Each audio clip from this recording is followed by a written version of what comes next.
1925 September 27 ರಾಷ್ಟ್ರೀಯ ಸ್ವಯಂ ಸೇವಕ ಸಂಘದ ಸ್ಥಾಪನೆ. ಡಾಕ್ಟರ್ ಕೇಶವ ಬಲಿರಾಮ್ ಪಂತ್ ಹೆಡಗೇವಾರ್ ಅವರ ನಾಗಪುರದ ಮನೆಯಲ್ಲಿ ವಿಜಯದಶಮಿಯ ದಿನದಂದು 17 ಮಂದಿ ಸಮಾನ ಮನಸ್ಕರ ಉಪಸ್ಥಿತಿಯಲ್ಲಿ ಸಂಘ ಸ್ಥಾಪನೆ. 1926 ಫೆಬ್ರವರಿ 18 ನಾಗಪುರದ ಮೋಹಿತೇವಾಡ ಅಂಗಳದಲ್ಲಿ ಮೊದಲ ಬಾರಿಗೆ ವ್ಯಾಯಾಮಕ್ಕಾಗಿ ಏಕತ್ರೀಕರಣ, ಶಾಖಾ ಸ್ವರೂಪದ ಚಟುವಟಿಕೆಯ ಪ್ರಾರಂಭ. 1926 ಏಪ್ರಿಲ್ 4 ಸಂಘಕ್ಕೆ ರಾಷ್ಟ್ರೀಯ ಸ್ವಯಂ ಸೇವಕ ಸಂಘ ಎಂದು ನಾಮಕರಣ. 1926 ಮೇ 18 ನಿತ್ಯ ಶಾಖೆ ಆರಂಭ. ಅಲ್ಲಿಯವರೆಗೆ ಸ್ವಯಂ ಸೇವಕರು ಪ್ರತಿ ಭಾನುವಾರ ಗುರುವಾರಗಳಂದು ಮಾತ್ರ ಜೊತೆ ಸೇರ್ತಾ ಇದ್ರು. ದಿನನಿತ್ಯವೂ ಒಟ್ಟು ಸೇರುವ ನಿತ್ಯ ಶಾಖೆಯಲ್ಲಿ ದಂಡ, ಡ್ರಿಲ್, ಕವಾಯತುಗಳು, ಭಗವಧ್ವಜಕ್ಕೆ ಧ್ವಜ ಪ್ರಣಾಮ ಮುಂತಾದ ಕ್ರಮಗಳು ಸೇರ್ಪಡೆಯಾದವು. 1927 ಮೇ ಮೊದಲ ಸಂಘ ಶಿಕ್ಷಾ ವರ್ಗ, ಕಾರ್ಯಕರ್ತರಿಗೆ ಪ್ರಶಿಕ್ಷಣ. 1927 ಸುಭಾಷ್ ಚಂದ್ರ ಬೋಸ್ ಡಾಕ್ಟರ್ ಹೆಡಗೇವಾರ್ ಭೇಟಿ. ರಾಷ್ಟ್ರದ ಪುನರ್ ನಿರ್ಮಾಣಕ್ಕೆ ಸರಿಯಾದ ದಾರಿಯೆಂದರೆ ಇದು ಎಂದು ಅನುಮೋದನಾ ಪೂರ್ವಕ ಪ್ರಶಂಸೆ. 1928 ಮಾರ್ಚ್ ಮೊದಲ ಪ್ರತಿಜ್ಞಾವಿಧಿ ಕಾರ್ಯಕ್ರಮ. 1928 ಆಷಾಢ ಪೂರ್ಣಿಮೆ ಮೊದಲ ಗುರುಪೂಜಾ ಉತ್ಸವ. ಆರ್ಥಿಕವಾಗಿ ಸ್ವಾವಲಂಬಿ ಸಂಘಟನೆಯಾಗಿ ಹಾಗೂ ಪಾರಿವಾರಿಕ ಶೈಲಿಯ ಆರ್ಥಿಕ ನಿರ್ವಹಣೆ. 1929 ನವೆಂಬರ್ 10 ಸಂಘದ ಮೊದಲ ಸರಸಂಘ ಚಾಲಕರಾಗಿ ಡಾಕ್ಟರ್ ಹೆಡಗೇವಾರ್ ನಿಯುಕ್ತಿ. 1930 ಮದನ ಮೋಹನ ಮಾಳವೀಯ, ವಿಠಲ್ ಭಾಯ್ ಪಟೇಲ್ ಮೊದಲಾದ ಗಣ್ಯರ ಸಂಘದ ಭೇಟಿ, ಅನುಮೋದನಾ ಪೂರ್ವಕ ಪ್ರಶಂಸೆ. 1930 ಜುಲೈ ಸರಸಂಘ ಚಾಲಕ ಜವಾಬ್ದಾರಿಯನ್ನ ಡಾಕ್ಟರ್ LV ಪರಾಂಜಪೆಯವರಿಗೆ ವಹಿಸಿಕೊಟ್ಟು ವೈಯಕ್ತಿಕ ನೆಲೆಯಲ್ಲಿ ಜಂಗಲ್ ಸತ್ಯಾಗ್ರಹದಲ್ಲಿ ಡಾಕ್ಟರ್ ಹೆಡಗೇವಾರ್ ಅವರು ಪಾಲ್ಗೊಂಡರು, ಜೈಲುವಾಸವನ್ನ ಅನುಭವಿಸಿದರು. 1931 ಫೆಬ್ರವರಿ 14 ಬಂಧನದಿಂದ ಡಾಕ್ಟರ್ ಹೆಡಗೇವಾರ್ ಬಿಡುಗಡೆ, ಮರಳಿ ಸರಸಂಘ ಚಾಲಕರಾಗಿ ಸಂಘದ ನೇತೃತ್ವ. 1932 ವಿಜಯದಶಮಿ ಡಾಕ್ಟರ್ ಹೆಡಗೇವಾರ್ ಮಾಧವ ಸದಾಶಿವ ಗೋಳ್ವಲ್ಕರ್ ಭೇಟಿ, ಪರಿಚಯ. 1934 ಡಿಸೆಂಬರ್ 25 ವಾರ್ಧಾದಲ್ಲಿ ನಡೆಯುತ್ತಾ ಇದ್ದ ಸಂಘ ಶಿಬಿರಕ್ಕೆ ಮಹಾತ್ಮ ಗಾಂಧಿ ಅವರ ಭೇಟಿ. 1936 ಅಕ್ಟೋಬರ್ 25 ರಾಷ್ಟ್ರ ಸೇವಿಕಾ ಸಮಿತಿಯ ಪ್ರಾರಂಭ, ವಾರ್ಧಾದ ಸಾಮಾಜಿಕ ಮುಂದಾಳು ವಂದನೀಯ ಲಕ್ಷ್ಮೀಬಾಯಿ ಖೇಳ್ಕರ್ ನೇತೃತ್ವ. 1937 ಅಕ್ಟೋಬರ್ ಕರ್ನಾಟಕದ ಚಿಕ್ಕೋಡಿಗೆ ಡಾಕ್ಟರ್ ಹೆಡಗೇವಾರ್ ಭೇಟಿ.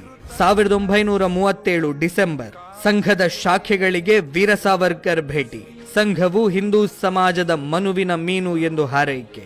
1939 ಫೆಬ್ರವರಿ ಸಿಂಧಿ ಬೈಠಕ್, ಸಂಘದ ಭವಿಷ್ಯದ ಯೋಜನೆಗಳ ರೂಪುರೇಷೆ ನಿರ್ಧಾರ, ಪರಿಷ್ಕೃತಗೊಂಡ ಸಂಘದ ಪ್ರಾರ್ಥನೆ, ಗಣವೇಶ ಇತ್ಯಾದಿ. 1939 ಪುಣೆ RSS ಶಿಬಿರಕ್ಕೆ ಡಾಕ್ಟರ್ BR ಅಂಬೇಡ್ಕರ್ ಭೇಟಿ, ಅಸ್ಪೃಶ್ಯತೆ ಮುಕ್ತ ಸಾಮರಸ್ಯಯುಕ್ತ ವಾತಾವರಣ ಕಂಡು ಸಂಘ ಕಾರ್ಯವನ್ನು ಪ್ರಶಂಸಿಸಿದ ಡಾಕ್ಟರ್ ಅಂಬೇಡ್ಕರ್. 1939 ಆಗಸ್ಟ್ 13 ಸರಕಾರ್ಯವಾಹರಾಗಿ ಶ್ರೀ ಗುರೂಜಿ ಅವರ ನಿಯುಕ್ತಿ.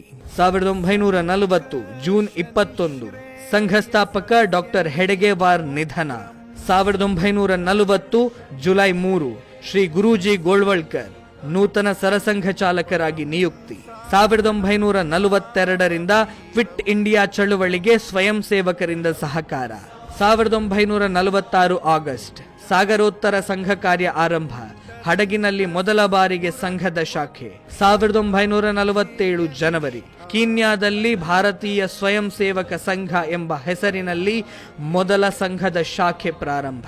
1947 ಆಗಸ್ಟ್ ದೇಶ ವಿಭಜನೆಯ ಸಂದರ್ಭದಲ್ಲಿ ಹಿಂದೂ ಕುಟುಂಬಗಳಿಗೆ ಆಶ್ರಯ, ಅನೇಕ ಸ್ಥಾನಗಳಲ್ಲಿ ನಿರಾಶ್ರಿತ ಶಿಬಿರ, ಹಿಂದೂ ರಕ್ಷಣೆಗಾಗಿ ಕಟಿಬದ್ಧರಾದ ಸ್ವಯಂ ಸೇವಕರು. 1947 ಸೆಪ್ಟೆಂಬರ್ 14 ಸಂಘದ ಶಾಖೆಗೆ ಗಾಂಧಿ ಭೇಟಿಯ ಕುರಿತು ಪತ್ರಕರ್ತರೊಂದಿಗೆ ದೆಹಲಿಯ ಭಂಗಿ ಕಾಲೋನಿಯಲ್ಲಿ ಮಾಹಿತಿ ವಿನಿಮಯ. 1947 ಅಕ್ಟೋಬರ್ 17 ಭಾರತದೊಂದಿಗೆ ಕಾಶ್ಮೀರದ ವಿಲೀನಕ್ಕಾಗಿ ಕಾಶ್ಮೀರದ ಹರಿಸಿಂಗ್ರೊಂದಿಗೆ ಶ್ರೀ ಗುರೂಜಿ ಗೋಳ್ವಲ್ಕರ್ ಮಾತುಕತೆ. 1947-48 ಹಿಂದಿ ಪಾಕ್ಷಿಕ ಪತ್ರಿಕೆ ಆರ್ಗನೈಸರ್ ಜುಲೈ 3 1947 ಮತ್ತು ಪಾಂಚಜನ್ಯ ಜನವರಿ 14 1948 ಎಂಬ ಪತ್ರಿಕೆಗಳ ಪ್ರಾರಂಭ.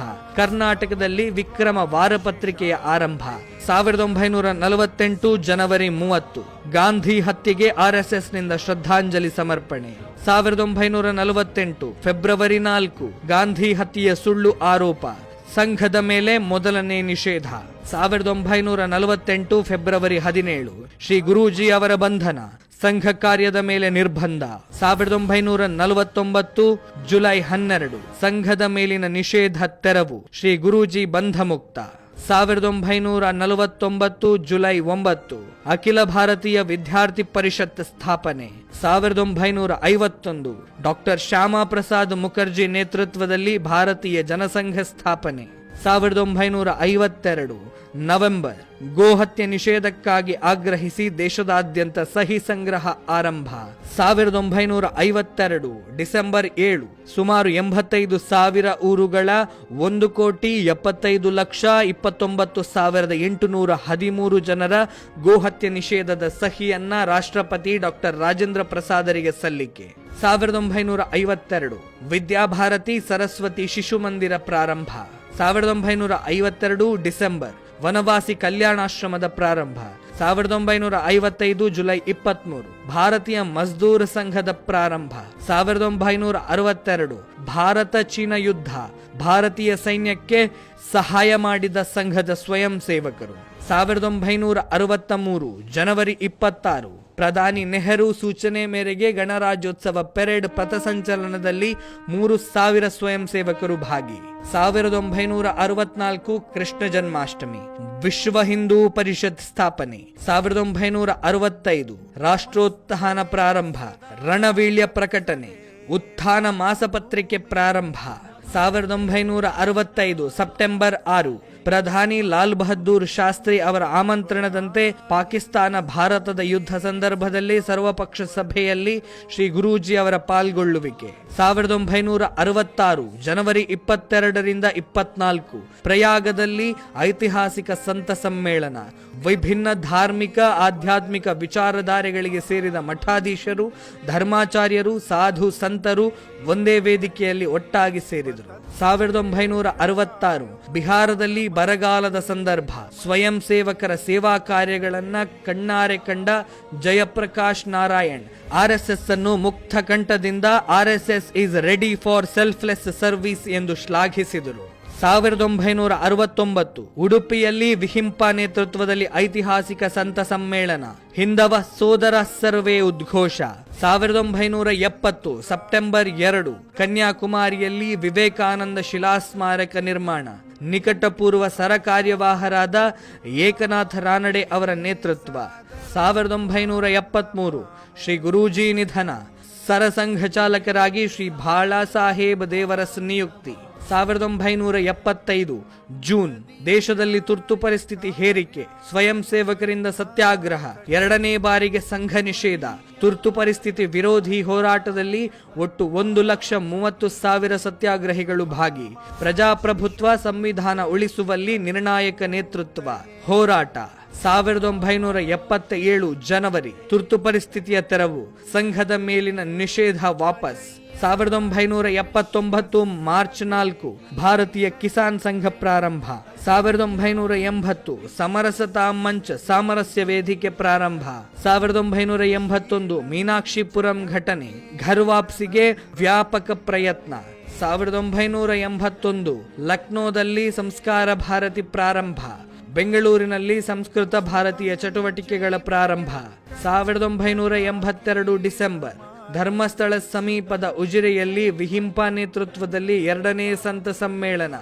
ಮಮ ದೀಕ್ಷಾ ಹಿಂದೂ ರಕ್ಷಾ, ಮಮ ಮಂತ್ರ ಸಮಾನತಾ ಎಂದು ಘೋಷಣೆ.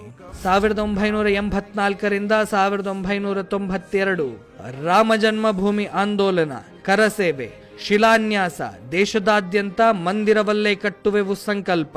1986 ಹಿಂದೂ ಜಾಗರಣ ವೇದಿಕೆ ಪ್ರಾರಂಭ. 1987 ಹೋವೆ ಶೇಷಾದ್ರಿ ಅವರು ಸಂಘದ ಸರಕಾರ್ಯವಾಹರಾಗಿ ನಿಯುಕ್ತಿ. ಕರ್ನಾಟಕದಲ್ಲಿ ವೈಚಾರಿಕ ಚಿಂತನೆಯ ಪ್ರಜ್ಞಾ ಪ್ರವಾಹದ ಕಾರ್ಯ ಪ್ರಾರಂಭ. 1989 ಡಾಕ್ಟರ್ ಹೆಡಗೇವಾರ್ ಜನ್ಮ ಶತಮಾನೋತ್ಸವ, ಸೇವಾ ವಿಭಾಗ ಪ್ರಾರಂಭ. 1990 ಕಾಶ್ಮೀರ ಹಿಂದೂಗಳ ರಕ್ಷಣೆಗಾಗಿ ಜಮ್ಮು ಕಾಶ್ಮೀರ ಸಹಾಯತಾ ಸಮಿತಿ ರಚನೆ. 1992 ಡಿಸೆಂಬರ್ 6 ಬಾಬರಿ ಕಟ್ಟಡ ಧ್ವಂಸ, ತಾತ್ಕಾಲಿಕ ಟೆಂಟಿನಲ್ಲಿ ಶ್ರೀರಾಮಲಲ್ಲಾನ ಪ್ರತಿಷ್ಠಾಪನೆ. 1991-92 ಸ್ವದೇಶಿ ಸುರಕ್ಷಾ ಅಭಿಯಾನ, ಸ್ವದೇಶಿ ಜಾಗರಣ ಮಂಚ್ ಸ್ಥಾಪನೆ. 1993 ಏಕತಾ ಯಾತ್ರೆ, ಜಮ್ಮು ಕಾಶ್ಮೀರದ ಲಾಲ್ ಚೌಕ್ನಲ್ಲಿ ತ್ರಿವರ್ಣ ಧ್ವಜ ಹಾರಾಟ. 1994 ಮಾರ್ಚ್ ನೂತನ ಸರಸಂಘ ಚಾಲಕರಾಗಿ ಪ್ರೊಫೆಸರ್ ರಾಜೇಂದ್ರ ಸಿಂಗ್ ರಜ್ಜು ಭಯ್ಯ ನಿಯುಕ್ತಿ. 1996 ಮೊದಲ ಗತಿವಿಧಿ ಧರ್ಮಜಾಗರಣ ಪ್ರಾರಂಭ. 2000ನೇ ಇಸವಿ ಕೂಸಿ ಸುದರ್ಶನ್ ಸರಸಂಘ ಚಾಲಕರಾಗಿ ನಿಯುಕ್ತಿ. ಸಂಘಕ್ಕೆ 75 ವರ್ಷಗಳು ಪೂರ್ಣ. ರಾಷ್ಟ್ರ ಜಾಗರಣ ಅಭಿಯಾನದ ಮೂಲಕ ದೇಶದಾದ್ಯಂತ ಮನೆ ಮನೆಗೆ ಸಂಘ ಕಾರ್ಯ. 2002 ಬೆಂಗಳೂರಿನಲ್ಲಿ ಸಮರಸತಾ ಸಂಗಮ, ಆರೋಗ್ಯ ಭಾರತಿ ಪ್ರಾರಂಭ. 2006 ಶ್ರೀ ಗುರೂಜಿ ಜನ್ಮಶತಮಾನೋತ್ಸವ ಆಚರಣೆ. ದೇಶದೆಲ್ಲೆಡೆ ವೈಚಾರಿಕ ಗೋಷ್ಠಿ, ಸಮರಸತಾ ಗೋಷ್ಠಿ ಮತ್ತು ಸಮಾಜೋತ್ಸವಗಳು ಸಂಘ ಕಾರ್ಯದ ಆಳ ಅಗಲವನ್ನ ಹೆಚ್ಚಿಸಿ ಸಂಘವನ್ನ ಸಮಾಜ ಜೀವನದಲ್ಲಿ ಲೀನಗೊಳಿಸುವ ದೃಷ್ಟಿಗೆ ಮೆರಗು. 2006ರಿಂದ 2009 ತಿರುಪತಿ ಉಳಿಸಿ ಆಂದೋಲನ, ಅಮರನಾಥ ಉಳಿಸಿ ಆಂದೋಲನ ಮತ್ತು ರಾಮಸೇತು ಹೋರಾಟ, ಸರ್ವ ಪ್ರಯತ್ನಗಳಲ್ಲೂ ಯಶಸ್ಸು. 2008 ಸಕ್ಷಮ ಪ್ರಾರಂಭ, ದಿವ್ಯಾಂಗ ಬಂಧುಗಳ ಸರ್ವಾಂಗೀಣ ಸಬಲೀಕರಣ ಸಂಕಲ್ಪ. 2009 ಸರಸಂಘ ಚಾಲಕರಾಗಿ ಡಾಕ್ಟರ್ ಮೋಹನ್ ಭಾಗವತ್ ನಿಯುಕ್ತಿ. ಸ್ವಾಮಿ ವಿವೇಕಾನಂದರ 150ನೇ ಜನ್ಮ ಜಯಂತಿ ದೇಶದಾದ್ಯಂತ ಆಚರಣೆ. 2014 ಸಮರ್ಥ ಭಾರತ, ಸಾಮಾಜಿಕ ಸೇವಾಸಕ್ತರಿಗೊಂದು ನೂತನ ವೇದಿಕೆ ಪ್ರಾರಂಭ.